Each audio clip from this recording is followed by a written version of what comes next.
Welcome to the deep dive. Today we're taking a closer look at a piece of tech that's caught a lot of eyes, the Kuxiu K1. Yeah. It's this 5,000 milliamp power bank, right? But it also does 3-in-1 wireless charging, iPhone, Apple Watch, AirPods, all at once. Plus it's got a stand built in, claims 15-watt fast charging. Sounds almost too good. It really does, almost like the perfect gadget for anyone trying to travel light. So our mission today, looking at the sources you sent over, is basically to see if it holds up. Is this, fancy MagSafe charger the real deal, or is it just another one of those convenience things that looks great but doesn't last? We need to check its background, where you can buy it, and what actual users are saying. Transparency, platform feedback, that's the plan. Okay, let's start with that legitimacy angle. First impressions seem pretty positive. For one, the KUK1, it's consistently listed on Amazon officially. Now, I know maybe that seems basic, but being on a major platform like Amazon usually means, safer payments, somewhat reliable shipping. Right. Yeah, Amazon's a starting point. It gives it presence, sure, but let's be honest, Amazon reviews aren't always the whole story. What actually stood out more to me from the material was the company mentioning its founder, Jack.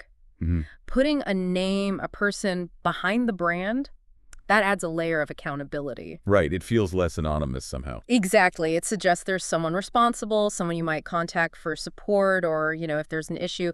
It definitely moves it away from those generic, scammy gadgets you sometimes see online. Okay, so it seems like a legit company, selling through proper channels.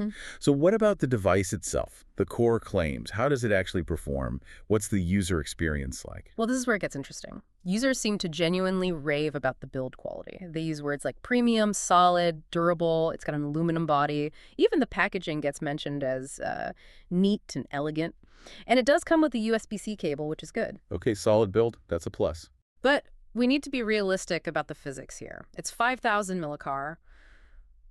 For a modern phone, like an iPhone 15 Pro, you're looking at maybe one full charge, plus a bit for your watch. Oh, okay. So it's not like a massive battery pack for a whole weekend away. No, definitely not. Think of it more as an ultra-convenient top-up device, a day saver, like you might carry for emergencies or short trips, not an endurance beast. That makes sense. It's about the convenience, the efficiency, not pure capacity. And speaking of efficiency, the design sounds quite smart. Users seem to like the practical touches. Yeah, especially the foldable part. Being able to charge the iPhone and the watch together while keeping it compact, that's a big selling point. And the stand, I saw mentions of a little stand on the back. Right, a small rear stand. People mention using it for video calls while the phone charges. Apparently quite handy for, people working on the go. Okay, that's a neat feature. And there's the USB-C port, too. It's not just for charging the bank itself. You can use it for wired charging out to another device or for pass-through charging. Pass-through, so you can plug the bank into the wall. Exactly.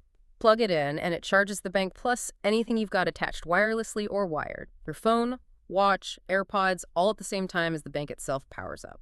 Pretty efficient. Wow, okay. That's actually really useful. What about speed?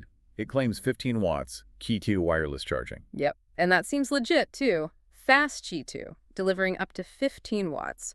For anyone who follows charging tech, Qi2 is the newer standard that helps guarantee that faster, more efficient 15-watt speed, especially with MagSafe compatible iPhones. The source material backs this up, says it can get an iPhone to about 50% in roughly 30 minutes. So pretty quick then. For wireless, yeah, that's the current top speed for iPhones. Combine that speed with charging 3 devices at once. It's quite compelling. Yeah. So overall, based on, the company seeming real, the Amazon availability, the design, the features, the speed, it does look like a genuinely useful and reliable gadget. Especially for that niche of wanting maximum convenience, charging everything together. Right. But we should touch on the downsides, the caveats mentioned. True. No product is perfect. The reviews, while mostly positive, did mention a couple of things. Sometimes recognition errors, like needing to wiggle the phone or watch to get it charging. Minor placement issues. And the big one we already discussed, the battery life. That 5,000 milliamp capacity is, it's a trade-off for the small size and portability. It's inherently limited. So you get the convenience, but maybe not multiple full charges. Precisely. It is what it is. Okay, so summing up. It seems legit, well-built, cleverly designed, charges multiple devices efficiently, including fast wireless. Main drawback is just the inherent limit of a 5,000 milliamp battery. That seems like a fair assessment. So if you, the listener, are someone who's fed up with carrying, 3 different cables and power bricks. Juggling chargers all the time. Yeah. Then this Kuxiu K1, it looks like it genuinely could solve that problem. It delivers on that core promise of convenience for your Apple Gear. Right.